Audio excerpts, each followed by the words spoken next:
Hi, it's Kamon Reynolds, and it is hot. H-A-W-T, hot. Whew. But I'm pretty excited because we have some orange pollen coming in. The Corps of Engineers planted some acreage in sunflowers, and we have a 10-acre, roughly 10-acre section that's between this bee yard and another one of our bee yards, and I'm really happy about that because it's given our bees some of that natural pollen. Now, if you do some research on sunflower pollen, it's known for not being that nutritious. I think it probably depends because there's some sunflowers that don't produce pollen for honeybees at all.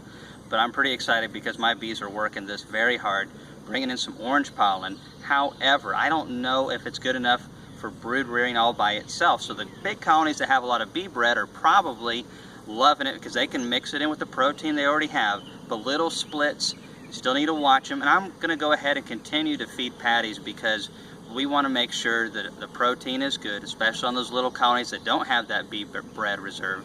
And that natural pollen coming in is just going to make our pollen patty plus that sunflower pollen, they'll make them just much healthier. I'm not 100% sure how they mix it all. I know that they consume the patty and they consume the pollen, so it probably just gets mixed up in their guts or however that works. But either way, I will take it. I will take it. And there's nothing like seeing 10 acres of beautiful sunflowers being worked hard by honeybees. And there's a lot of bumblebees out there too, so that's pretty awesome. I'm going to try to find out what type of sunflower it is, but I know that some of them aren't that great. Now this colony, if you don't know, was a split that we made just barely over a week ago. I've already checked the queen in another video when we put this feeder rim on. And we're going to check to see if they have eaten all of their patty, and we're going to check to see how well she's laying because she hadn't swollen up that much, but she'd only been out a few days. So we should be able to see a good indication of how well she's doing. Now we fed them about a half-pound patty, and we also, between now and then, we gave them about 1/3 of a gallon of syrup. So we're going to see how they are doing. Now just because we have a little pollen coming in, we have no nectar coming in, so we've got to watch out for that. And they've got to have that syrup or honey to be able to do some good brood rearing. Got to have all that energy. Oh man, we got a few bees in this hive. Now all this bearding you're seeing up front and all of this right here on the lid is just because it's so humid and hot. The heat index was 100 degrees today, and it's not just hot here in Tennessee, it is humid. And for those of you who don't live in a humid area, it's kind of like the same thing as wind chill factor. When it's cold outside and you get that wind chill, it cuts right through your blue jeans. But this is in the opposite direction. That humidity makes it so much hotter feeling. Look at that. They've consumed all of that patty. They've shredded the parchment paper. I don't see any small hive beetle problems. These feeder rims really help them gain access quickly. And note that there's a lot of bees that are able to consume that patty. We're just going to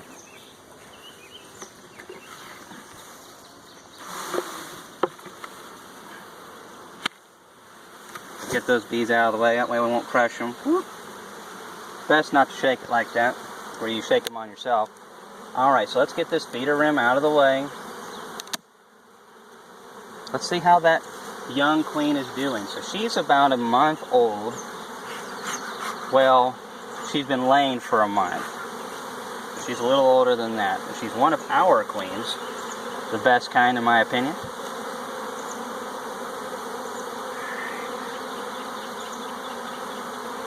So we gave them quite a bit of brood. So all this cap stuff is from the original queen. Wow, look at that orange basket of pollen. That makes me so happy. Oh, there's a couple of them. Look at that. I love it. Oh, there's the queen down there. Yeah, and she's looking a lot fatter. Let me see if I can get a better shot.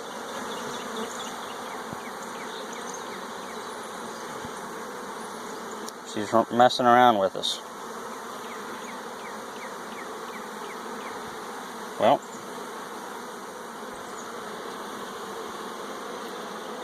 where'd she go? Oh, she's on the bottom. I told you she's messing around with us. So they even did chip a little bit of the paint off, but it looks good. She has got all kinds of eggs down in here. And you know why she's on this frame? It's because this brood is hatching out. check this out right here. That's one hatching out right there. As they emerge, they send pheromones off, and the queen goes for these combs. This is an old comb, and she's loving it. There's just all kinds of brood down in there. It's awesome. Not a whole lot of bee bread, though, in this frame, so that pollen's really important. So, that's great. I'm just going to check and see how far she's laying. Because one frame of good brood on both sides is the equivalent of about 2.5 to 3 frames of coverage. And so, you know, we want our hives to beef up quickly. So we're just seeing how much she's covering. Oh man, there's eggs and larvae all down in that. Let's see if we can get a good view of this. Now the queen's not on this frame, of course. Sorry, bees. Oh, there's just eggs all down in there. Laurel, can you see if you can get that? But this brand new queen is doing a great job for us. So this colony's fixing to explode even more. And this is just off a 5-frame nuc that we installed in April, 3rd week of April, off of one of our queens. So I don't know if you can see that or not, but anyways, so let's put this colony back together. This has been plenty long of an inspection. Now one thing, I'm not seeing any honey up in here. We do have honey frames on the side that we gave them. If you watched the video, oh, there's a little bit more pollen. And there's not a whole lot of honey right in here. I'm definitely not seeing a whole lot of bee bread. There's just, oh, there she is again. Now we have to be really careful with this one. Don't want to crush that queen.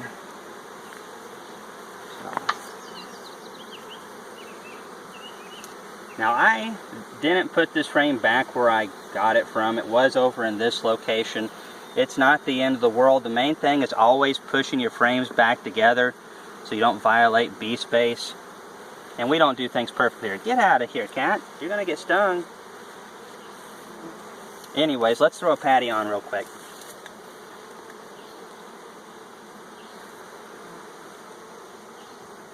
There's a yellow jacket. No yellow jacket's going to be getting into this hive, not for very long. So they consume that half-pound patty very quickly.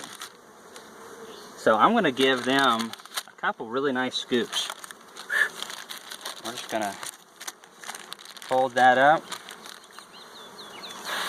Now it's always a good idea to put these patties either between frames of brood, if you have double deeps, or like in this case where it's a single, to where we're putting it right on top of the brood frames. We don't want to put it over here on the edge or over here where there's honey. This is where the nurse bees are. They're the ones that consume the protein and feed it to the larvae.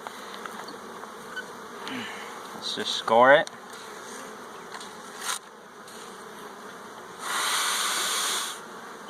And we're just going to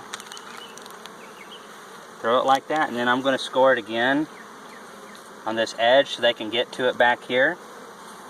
And because we have this feeder rim, they can get on top. Now, if a honey flow starts up, this is going to be all combed up. And let's give them some feed right here. Now, this feeding can, we use a couple of them for little colonies like this when we're just feeding a few bees. You can get them on Amazon. You used to be able to get them at Lowe's. If anyone ever sees any of these in a store, let me know where you saw them. I used to be able to get them at Lowe's, but now I can only find them on Amazon. And I'll leave the link for you below if you are interested in using these to feed your bees. Now, that's it right there. So we gave them about another 1/3 gallon of sugar syrup. We're going to throw the lid back on right here. I'm super excited about that pollen. And they have so much brood coming on in this colony. We might have to split this hive again later this year. Boy, what a problem to have. Now, of course, we're raising a queen. We're going to be doing a video not too long from now on a walk-away split. And I haven't done one of those in years. But we're going to talk about some of the advantages and disadvantages and also things that you can do to make your walk-away splits better and have greater chances of getting the most amount of brood the quickest from them. So anyways, thanks for watching our videos. If you have any comments on questions on splitting bees, feeder cans, anything, or about anything, leave it below.